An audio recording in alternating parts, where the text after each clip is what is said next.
There's a saying, and I picked this up from JC Peretz. He says, hey, every seller is a potential future buyer, but every short seller is a guaranteed future buyer.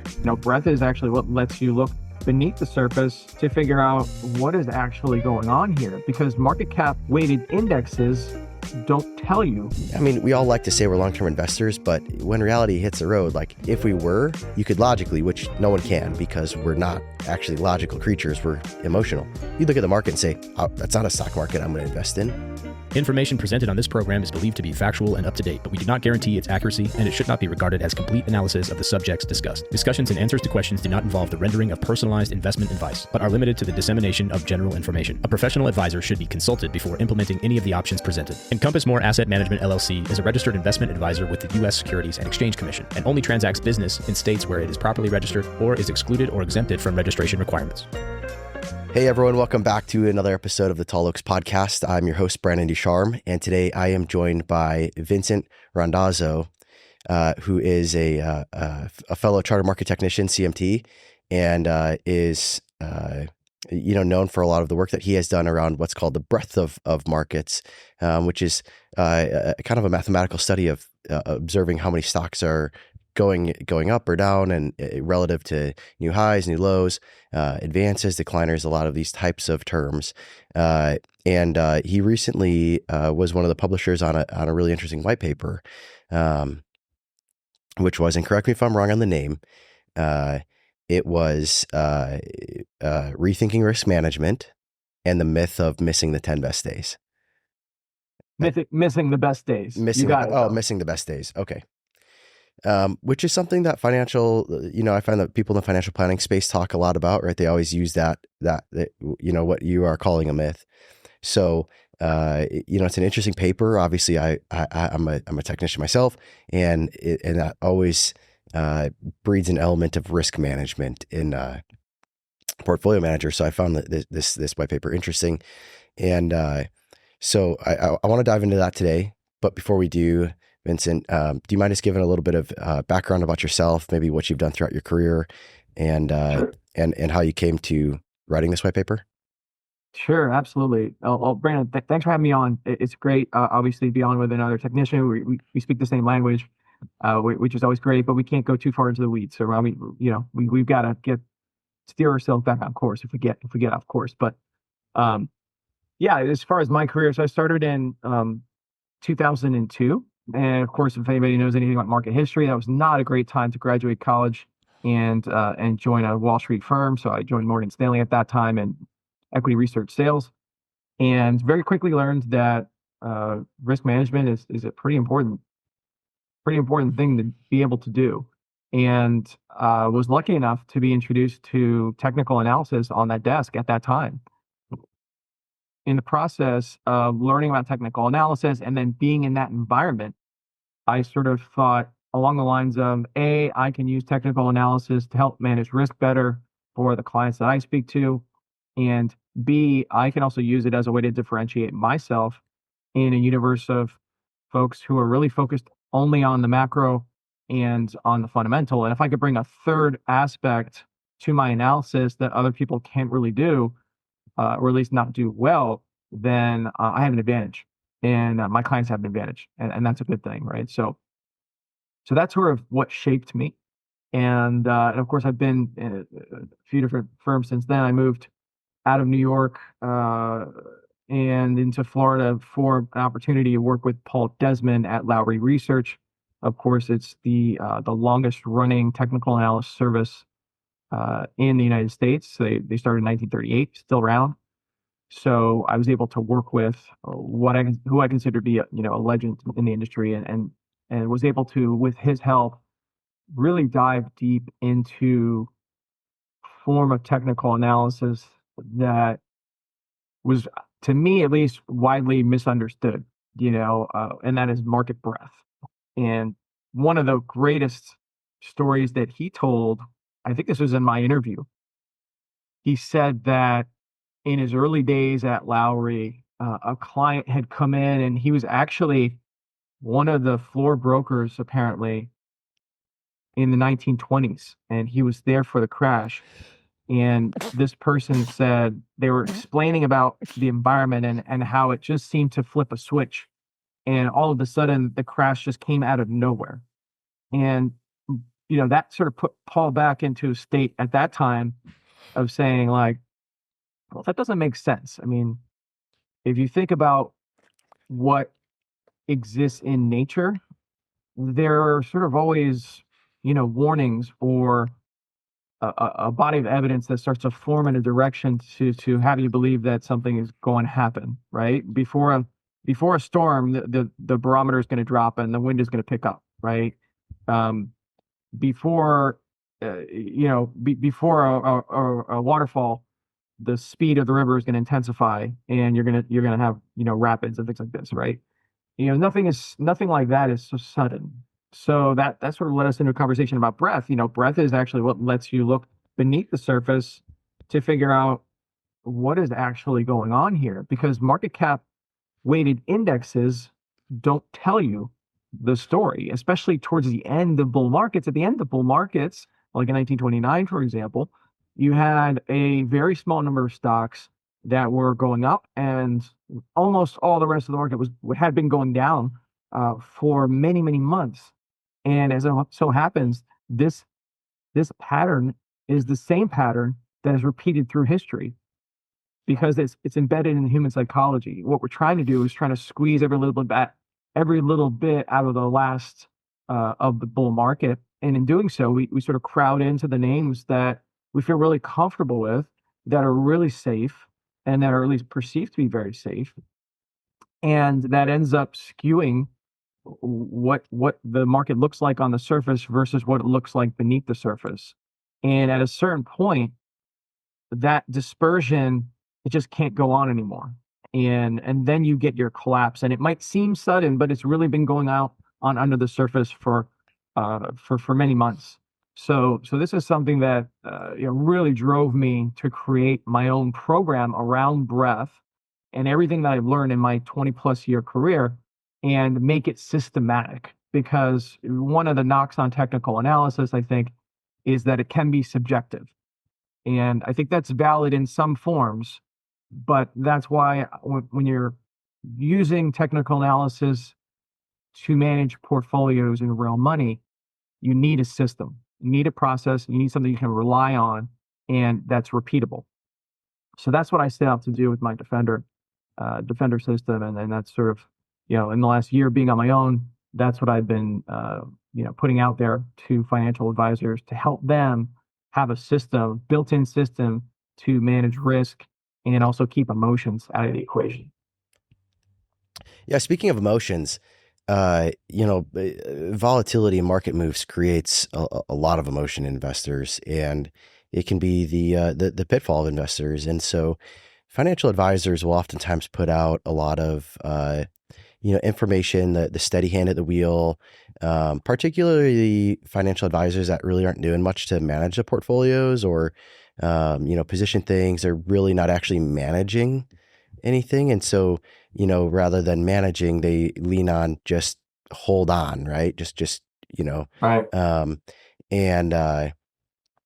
We know over time that, risk delivers return to some degree if you extend your time horizon out multiple decades. And so there's this tendency to have this conversation about, hey, be really careful what you do right now as volatility picks up, be patient, which is a fair conversation, by the way, I think. Sure. Super fair conversation. But then they use this statistic of, and it's always a little bit different because it depends how you define things. But it's something along the lines of like, hey, if you miss the 10 best days, or, the 1% of best days in the market or something over the last 100 years, your return is, almost nothing.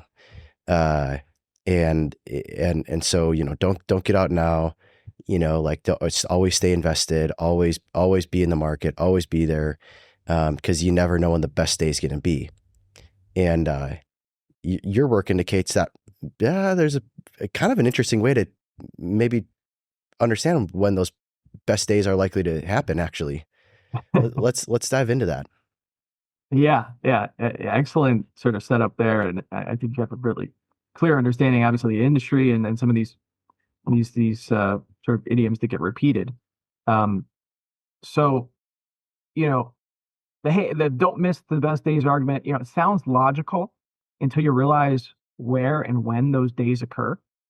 So we looked at the 20 best days in the S&P 500, and 18 of those 20 occurred when the S&P 500 was below its 200-day moving average. And for folks that don't sort of understand what that means, a 200-day moving average is a basic way to measure a long-term uptrend. So if you're below that moving average, you're in a downtrend, almost by definition, right? So these aren't healthy bull market rallies. When they occur, they're actually short covering bounces in bear markets, right? So the argument assumes that you only miss the good days, not the bad days. And because of the clustering, that's statistically dishonest. So in other words, you can't cherry pick avoiding the worst days without acknowledging that extreme returns cluster together. Historically, that's just a fact. So the best days almost always happen in the worst market conditions, which you don't want to be invested during. Mm-hmm. Why help us understand like what drives that dynamic? Does you have any does your work give you any insight or indicate why that might happen? Why don't you just get big, great, huge days and great times? Yeah, that's a really good point. I think it has to do with structural stability and liquidity, which is again why I like to measure breadth. But when you have breadth dispersions like I described earlier at tops, that creates an environment where liquidity is effectively drying up. If you think about what it really means, it means that there's less money that's flowing into fewer names.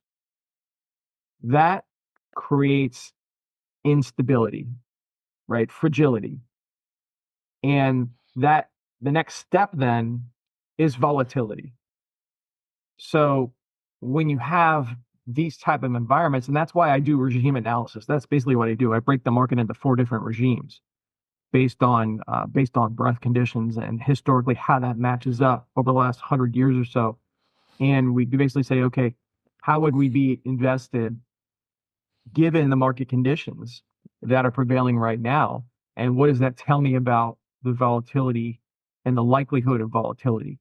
So I think it's more a function of those regimes being so unstable, and you tend to get volatile outcomes during those timeframes.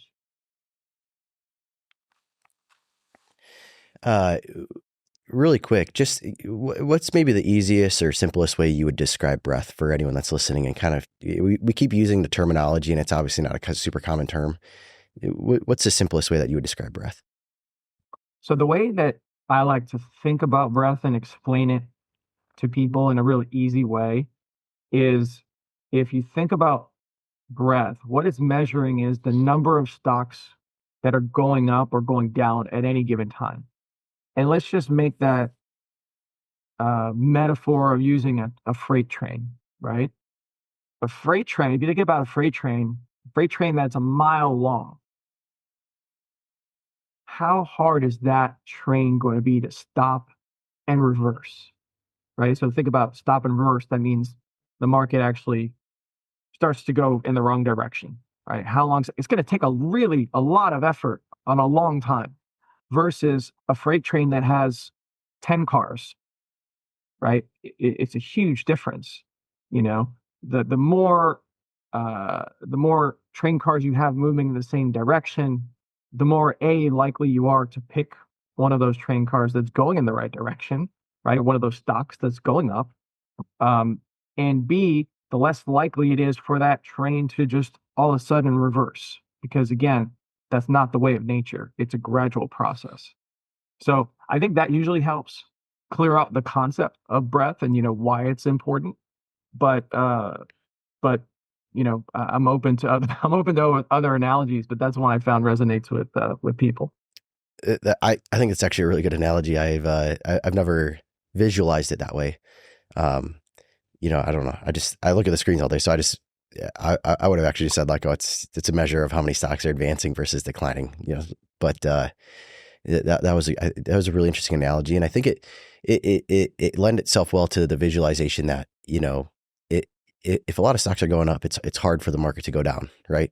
Right. Because it's just the way that works. It's the math. Mm-hmm. One of the things that you mentioned was, hey, these big up days, right? These best up days or the biggest up days in market history. There's something called a short covering rally. Help me understand, what you guys found there and what's the dynamic that plays into that. Yeah. And what is it, by the way, too?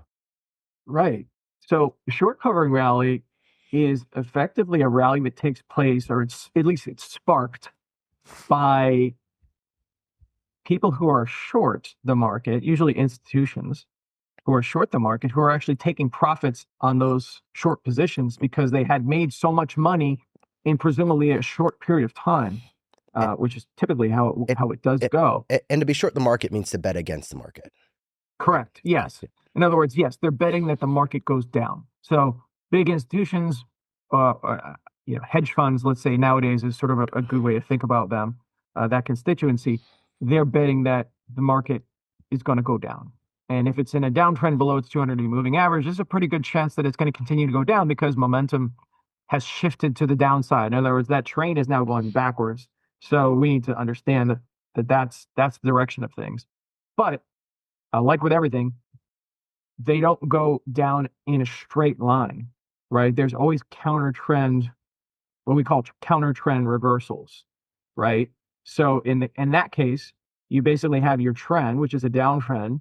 People are betting on that downtrend to continue, but there comes a certain point where they just, they decide, well, we've made a lot of money in a short period of time on the short side, and we know that the market usually doesn't continue its downtrend for that long. So it's almost like you're playing with fire at a certain point. You just know that. So they're smart enough to take those profits in the form of, and in order to take those profits, what they need to do is go actively into the market and buy stock back. Yeah.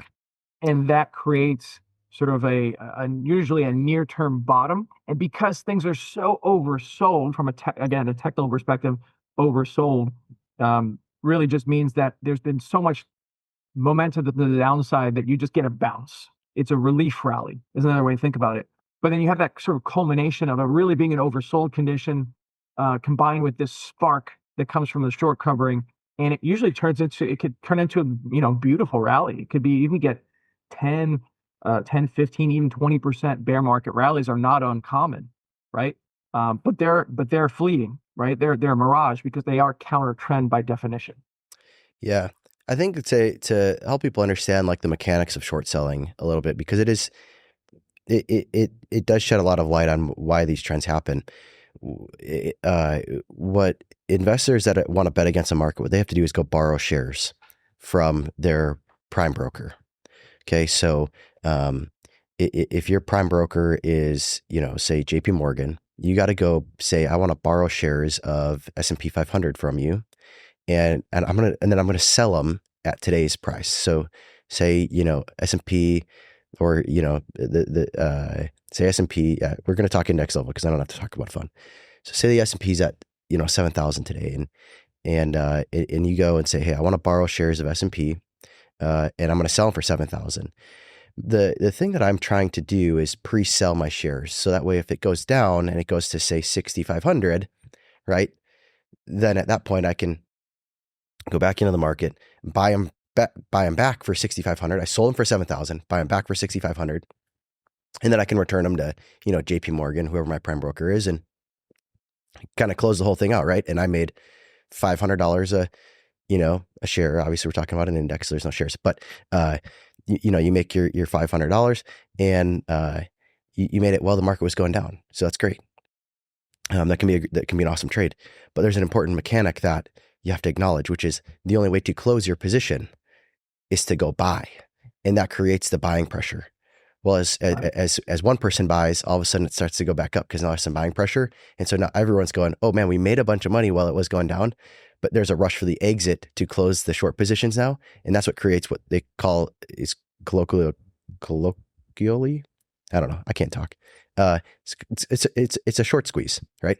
So a lot of people that might be listening to this might be familiar with like what happened in GameStop in 2021. Well, like GameStop, that was a short squeeze because so many people had sold the share short, and then they have to go back into the market to buy. So there's a saying, and I picked this up from JC Peretz. He says, hey, every seller is a potential future buyer, right? But every short seller is a guaranteed future buyer. And so as markets are going down and people are getting short, what it creates is this offsides position, where the only way that it can correct is by people buying a whole bunch. They're mechanically forced to buy. And that's what, causes that short squeeze dynamic that you were talking about. Right. No, that's a great way to explain it in a lot more detail than I did. So thanks for that. And I think about it as almost like a coiled spring, right? You can only push a spring down so far at once before it can't go any further, right? And it starts to push back on you, right? And I think that's kind of how you think about that pressure building, like you just said. Well, you have to remember, I mean, this, but people listening need to remember that there's constantly, money being printed and flowing throughout the economy, and it will inevitably find its way into people's paychecks, and by proxy of that, find its way into 401k flows. And so there's constantly money flowing into the market. And so when the market's going down, you're trying to kind of push a beach ball, down below the water. Right. And at some point, right, it's going to pop back up. And the further down you push it, it may pop pretty violently. And if you kind of view that as almost reckless beach plates, I think the intent of your white paper is to say, like, I can just see people starting acting rowdy and I can just not be involved. And maybe my life will be a lot easier.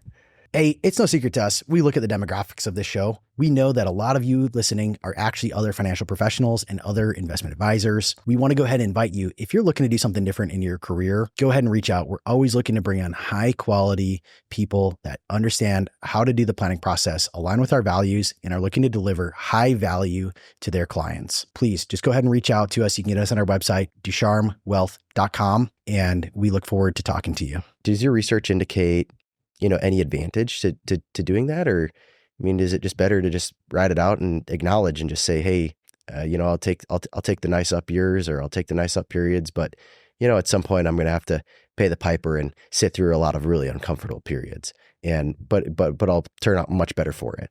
Is that a valid way to think about investing, or what was kind of the conclusion of your paper?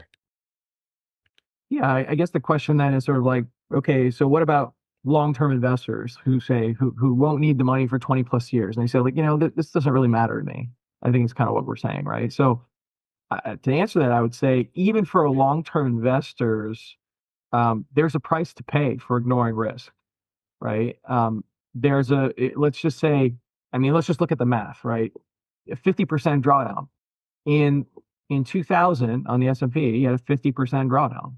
Well, that requires 100% gain to break even, just to get back to where you were.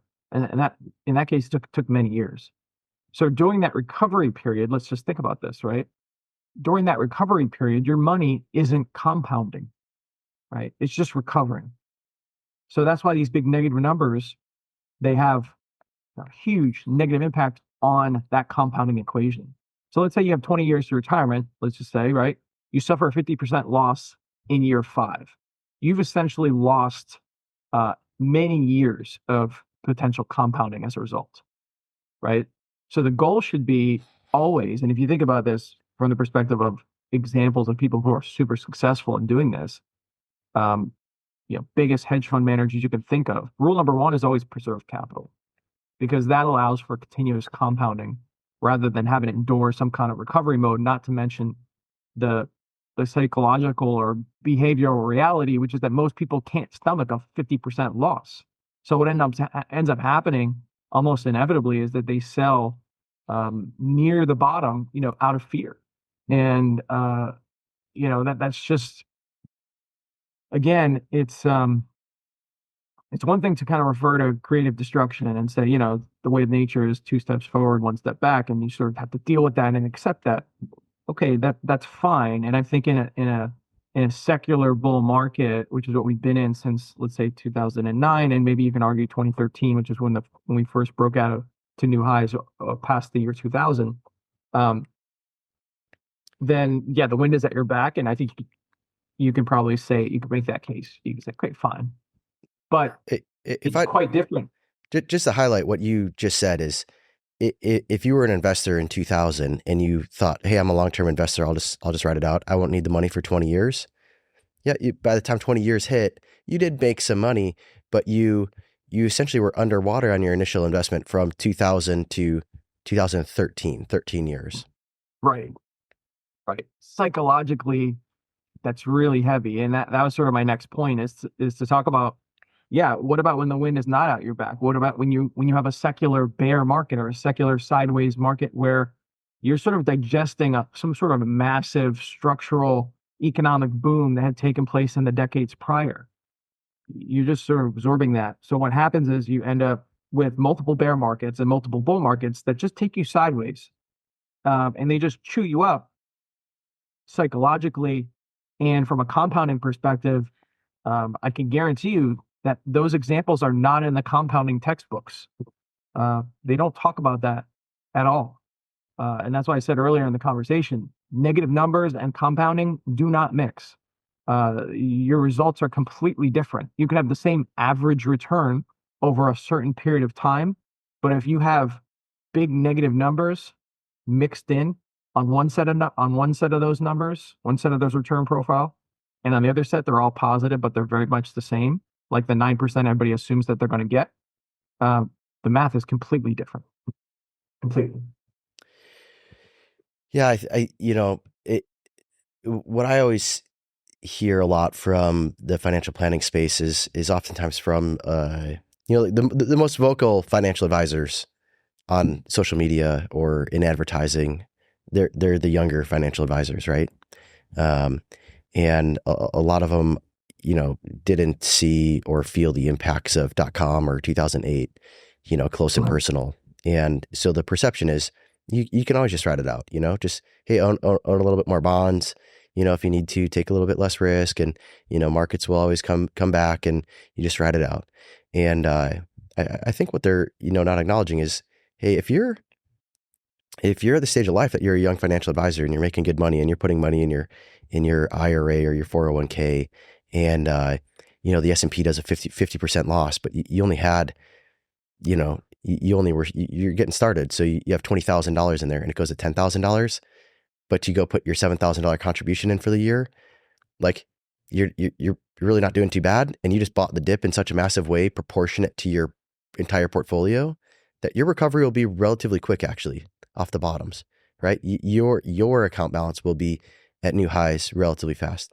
However, when somebody's coming into retirement and they're getting closer and it's more serious capital, if you take the same exact scenario, but it's somebody that has, $500,000 or $1 million, and they watch $500,000 go to 250,000, and they go, no big deal, I'll put my contribution in for the year, here's another $7,000. It doesn't do anything to plug the hole, right?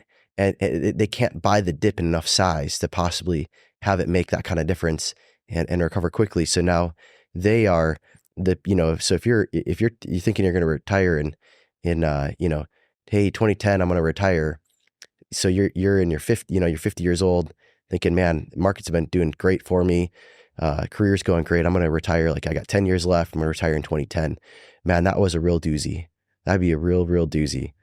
And, that's a tough scenario that I think people, want to avoid, and they think about that more, but they're so bombarded with, you have to be a long-term investor, right? And this idea of, always look for deep value, always be invested, always stay the course, that they don't really know where to go find it or what to do, because intuitively they're thinking, man, I don't want to lose half my money when I'm having conversations about when I'm going to retire, Mm-hmm.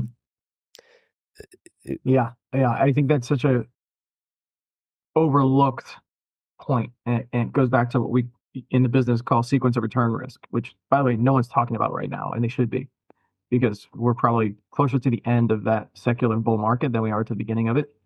And inevitably, you're going to have people, especially with the baby boom population, what it is, and the amount of wealth that they control, going into retirement in the next 10 years. So this should be on top of everyone's, radar, who is an individual, who is nearing retirement. Because like you just said, I mean, and let's just use the example of 2008, 2009, right? Let's just say you retired in January of 2008 with $1 million. By March of 2009, you're down to 400,000, right?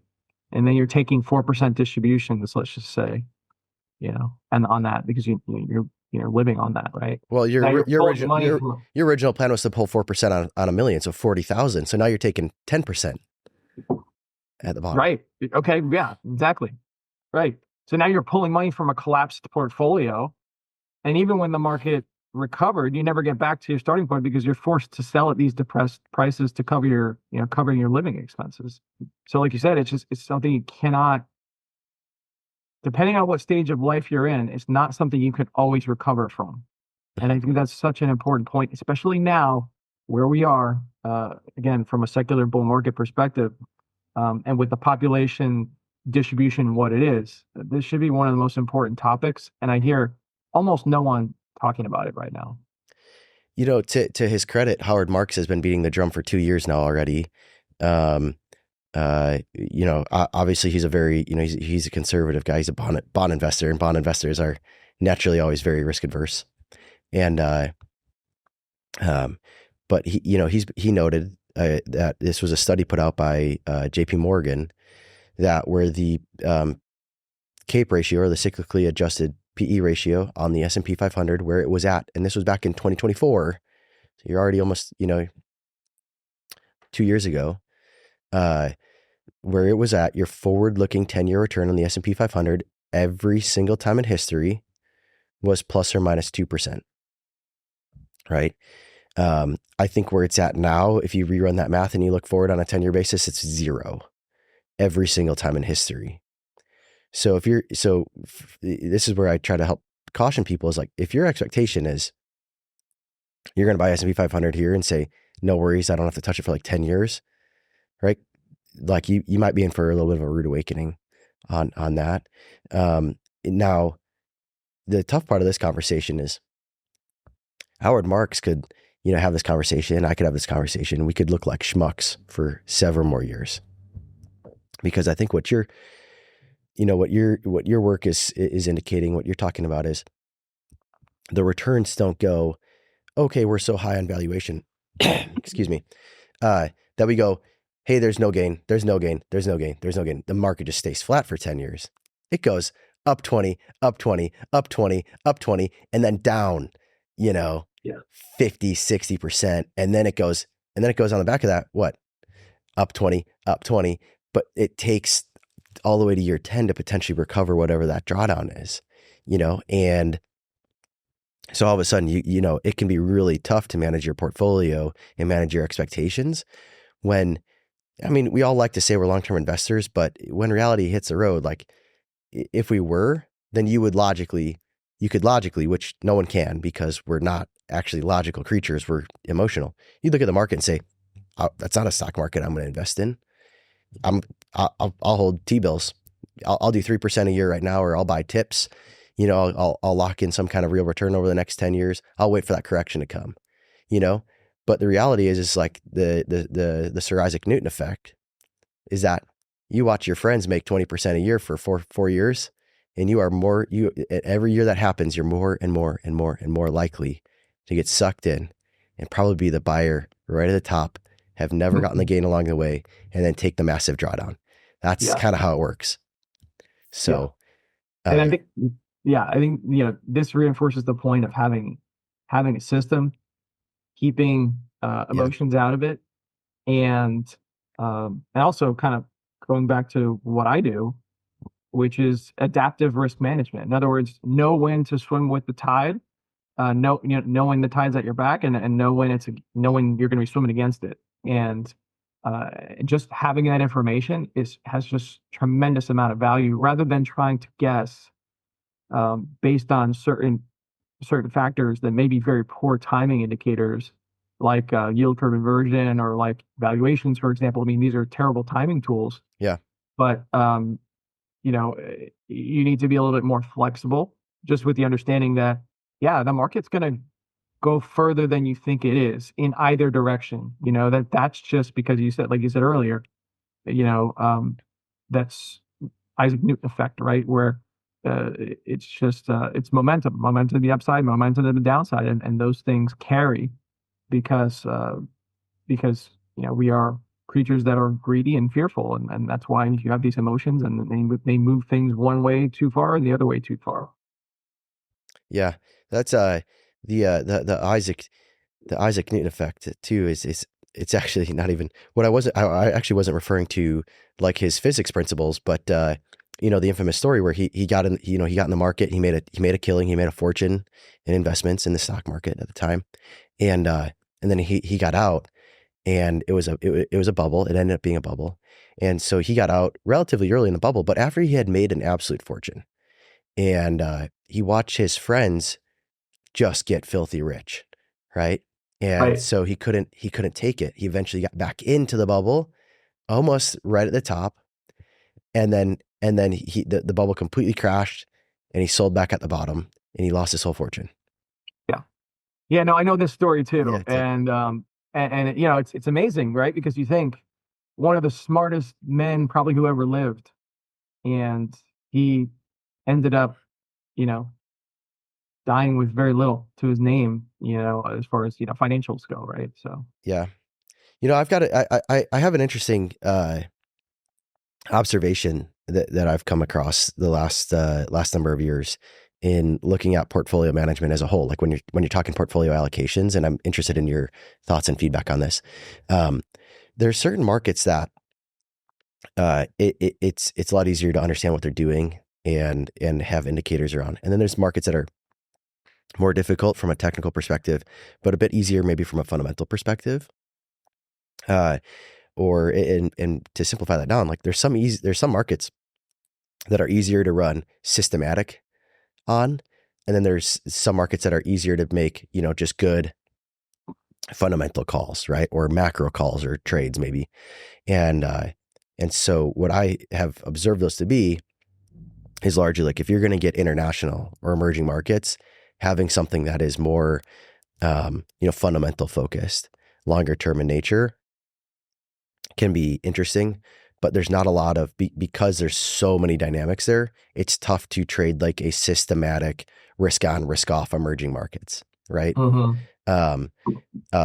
you know, hey, trend following can work really well in commodities, right? Or even, you know, maybe like the Jason Shapiro style of just being the contrarian trader against positioning in, you know, commodities markets. But one of the things that I have found is that the large cap US space, which would be like S&P 500, NASDAQ 100, the Dow, maybe Russell 2000 even, which is in the small cap space, but it's part of that big complex in the US markets. The markets are so deep that, and the market structure around them, the forces, it's actually like a lot easier to manage to that, right? From a risk on, risk off perspective, and measure things like, hey, breadth. There's not as many exogenous shocks, right? If you talk about emerging markets, and it's like, you think it can be crazy in the US when Trump tweets, like emerging markets can be, I mean, what happens to the stock market when missiles hit it? You know what I mean? Like in some of these emerging markets, there's crazy things that happen. And so systematic can't catch that, because like you can't be relying on breadth measure to know if someone's going to shut down the Strait of Hormuz, you know? It just doesn't work quite as well. But in the US, the market's so big, it's so consistent, the flow is so strong, and the flow is consistent, that it's easier to kind of build some of these systematic strategies that you can introduce an element of your portfolio where you can say, hey, I can be a long-term investor, but I'm going to choose to be that type of investor, maybe like in my international allocations or in hard assets or real estate or some of these things. And you can say like, but I'll manage my tail risk in my overall portfolio by being systematic in my US large cap allocations, where it's a bit easier to do something that's systematic and dispassionate and, can go risk on and risk off and take me out of the market if needed, but also have a way to re-enter, if appropriate too. What's your, I mean, you've been in the industry a long time. I'm just curious on your feedback on that. Am I wildly off? What are you thinking? I think that's interesting, and I think it's a good observation. And I would probably attribute it, just with my background, I would attribute it to the fact that you think about the US market, think about how many millions of people and how much brain power is going into investing in that market and figuring that market out, right? That's where all the attention is focused. So it's more likely, let's say, to get early warning and have that be sort of absorbed into the market system and expressed via liquidity drying up in that type of market where there is very little sort of unknowns when it comes to just some of the brain power that's at work here. And I think a good example, just recent example that I can give that maybe illustrates this point to some degree is, that February 19th of last year, there was an all-time high in the S&P 500, the Russell 1000, the Russell 3000, the market cap weighted, big liquid market cap weighted indexes. But the small caps had been going down for over a month, i.e. breadth had been divergent. So we were getting these warnings at that point. They were telling us this is becoming unstable.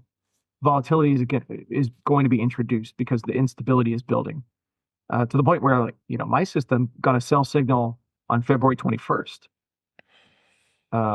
Just 2 days after that all-time high, and of course before any of the tariff news hit in any kind of big way. That had already built under the surface. That fragility already built up under the surface to the point where I had already gotten a sell signal to sell 1/3, sell out 1/3 of the equity exposure. So, yeah, I think that's an interesting observation, and maybe that's why it works. Maybe it doesn't. Maybe the why doesn't really matter. But when it comes to other markets, yeah, I agree. Like, different markets lend themselves to different things. Commodities, certainly momentum is very much driven on long tail momentum when it comes to, like, especially in certain markets, and you kind of have to break it down, right? Like, silver is one right now that people are talking about, and the reason why these things go on like the way they do is because you have this huge imbalances between supply and demand, and it takes X number of years to build a new bring on new silver supply, so we're in deficit, so therefore the price, econ 101, the price is going to go higher, right? So certain markets lend themselves to short-term analysis. I think that's a great observation. But I think for the U.S. market, what I've found in over a 22-year career, that market breadth and understanding how to apply a market breadth systematically and be able to have scaled exposure based on regimes has been my solution basically. Yeah.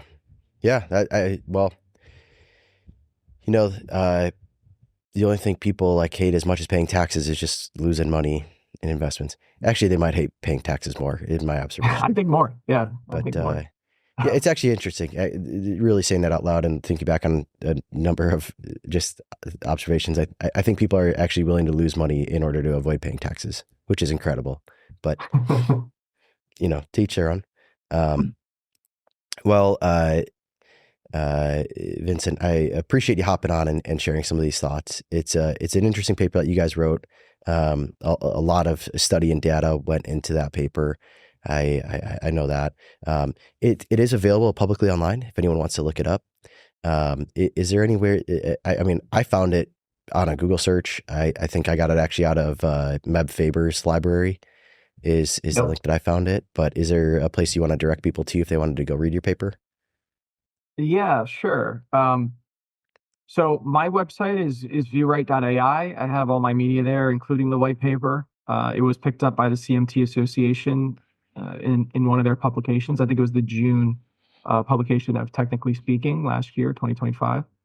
But thanks for having me, Brandon. I mean, this is great. And I hope your listeners can take away that you don't have to choose between growing wealth and protecting wealth. If you have a systematic, disciplined approach, you can do both. So, the goal isn't to time the market perfectly. It's to stack the probabilities in your favor and avoid those catastrophic losses that really destroy compounding. I appreciate the sentiment. I'll add to it that what I've observed throughout my lifetime in being around the industry is that those catastrophic losses, they're catastrophic not because they're catastrophic for compounding, but they're catastrophic because the effects bleed over into your real life. So they're catastrophic for retirement. They're catastrophic for health. They're catastrophic for families. And I personally think people should try to manage their tail risk accordingly, because losing money is one thing, but the knock-on effects is a whole other level of pain that I think people don't have enough appreciation for the calculus on the front side. But excellent point. And of course, you can't put a value on that, right? Psychological capital and family dynamics and all that stuff, which I think goes together in these kind of crises. It's such an underappreciated point and something you can't measure. It's incalculable, right? And that's huge. Yeah. Yeah. Well, again, I appreciate you taking the time, and look forward to chatting again soon. Thanks. Sounds good, Brandon. Thanks again.